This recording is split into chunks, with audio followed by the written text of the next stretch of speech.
Bienvenue aux ateliers de géopolitique et de journalisme de l'Université catholique de Lille. Nous accueillons aujourd'hui Emmanuel Michel, journaliste de reportage en images, JRI comme on dit, à M6. Bonjour Emmanuel. Bonjour, bonjour à tous les deux. Bonjour. Alors, je vais commencer peut-être par poser la première question à Emmanuel. Vous réalisez des reportages dans le monde entier pour M6 et peut-être pour d'autres médias, vous allez nous en parler. Comment êtes-vous devenu JRI déjà dans un premier temps et qu'est-ce qui vous plaît tout particulièrement dans ce métier? Alors moi, je suis devenu JRI, journaliste un peu par hasard, parce que j'ai commencé à travailler en radio, plus on va dire comme technicien, puis je me suis mis à faire des reportages. Et le fait est que c'est vrai que ce que j'ai aimé, c'était le terrain, quoi. C'est-à-dire d'être sur le terrain, rencontrer des gens, incarner des grandes idées ou des mouvements comme ça, des pensées. Je trouve que avoir les deux pieds sur terre, être avec les personnes qui sont concernées, raconter des histoires, ça m'a plu. Et puis du coup j'ai eu l'opportunité de faire je faisais de la radio et du coup on m'a dit bah, la radio il y a du son mais si tu fais de l'image en plus il y aura du son, de l'image, ça sera bien. Et là j'ai découvert l'outil de l'image, de la caméra et l'essence auquel ça faisait appel, parce que ce que j'aime dans la télévision c'est que ça se voit, ça s'écoute aussi. Et du coup j'ai plongé là-dedans, mais assez tardivement, à 27 ans en fait, j'ai commencé ça et je suis vraiment tombé amoureux de ce métier de reporter.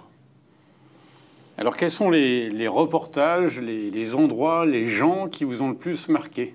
Alors c'est vrai qu'il y a peut-être plein d'histoires, mais ce qui m'a marqué, j'ai eu l'occasion et la chance d'aller faire des reportages à l'étranger. Donc forcément ça m'a marqué. Je pense en particulier notamment en Centrafrique où je suis allé plusieurs fois avant et pendant l'opération militaire française là-bas. Ça m'a profondément marqué. En même temps, je pourrais aussi parler d'un reportage, d'une série de reportages que j'ai fait en 2016 en Turquie, juste au nord de la Syrie, à 60 km au nord d'Alep, qui ont aussi été très marquants. Et en même temps, il y a aussi des sujets dans le nord qui sont profondément marquants. J'ai envie de... J'ai travaillé aussi sur des fermetures d'usines, des mouvements sociaux qui ont été profondément marquants, où on passe du temps en fait avec les gens.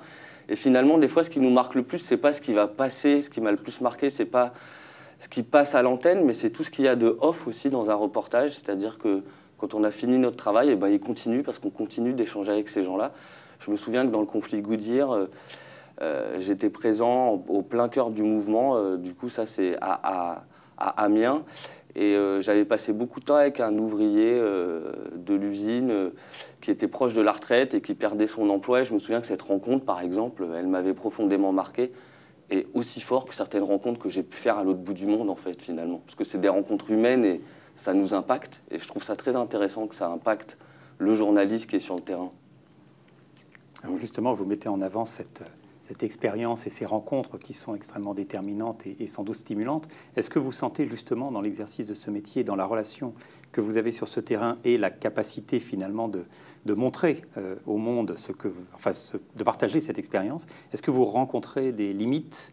Est-ce que vous voyez parfois des frontières qu'on ne peut malheureusement pas dépasser pour des raisons qui peuvent être politiques, pour des raisons qui seraient aussi plus propres à votre métier? J'ai pas l'impression qu'il puisse y avoir forcément des frontières. En tout cas, moi qui travaille pour des journaux où je fais ce qu'on appelle du news, c'est-à-dire que le plus grand des formats pour le journal télévisé pour lequel je travaille, ça va être 7 minutes maximum. Et encore, c'est des choix précis qui sont faits sur des 7 minutes, etc. Donc peut-être que la frustration, elle peut venir des fois que...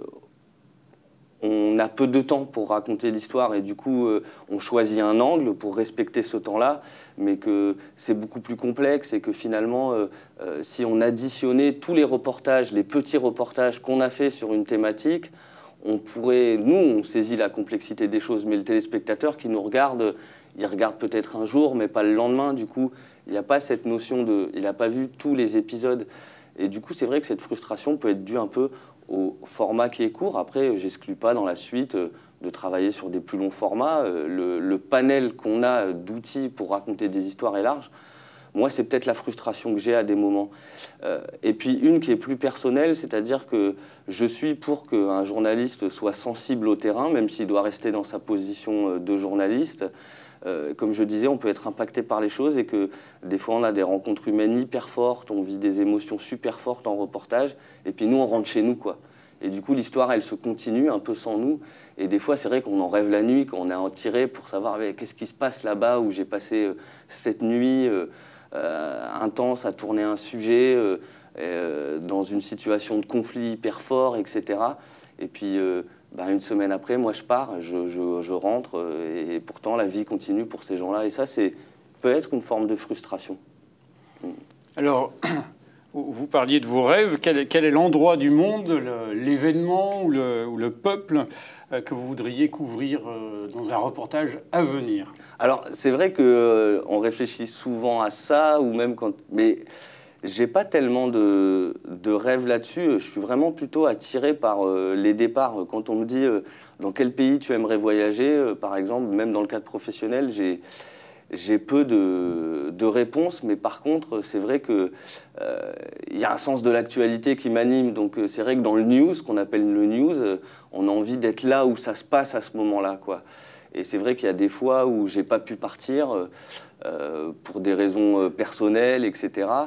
Et où c'était une énorme frustration. Mais finalement, si demain, il y a toute la planète qui tourne son regard vers un événement, j'aurais envie d'y être pour raconter ce qui s'y passe. Mais les sujets sont vastes. J'aimerais bien, là, dans l'idéal, pouvoir aller raconter ce qui se passe à Erbil, par exemple, etc., en ce moment, ou la fin là, du conflit en Syrie, puisqu'on sait que voilà, j'ai travaillé sur la migration, on sait que c'est la fin de quelque chose, d'un événement, hein, c'est pas la fin et que du coup, je me dis, des fois, là, c'est peut-être le dernier épisode de cette saison-là, si j'emploie un peu des termes plus modernes et actuels, puisqu'on fonctionne beaucoup par épisode, etc., maintenant, avec les séries. C'est vrai qu'on a envie, des fois, d'aller au bout de l'histoire. Je retournerais bien dans les alentours de la Syrie, ça m'intéresserait. Merci, Emmanuel Michel. Merci de nous avoir suivis dans cet atelier géopolitique et journalisme de l'UCL, et à une prochaine fois, ici au Media Lab, pour d'autres rencontres.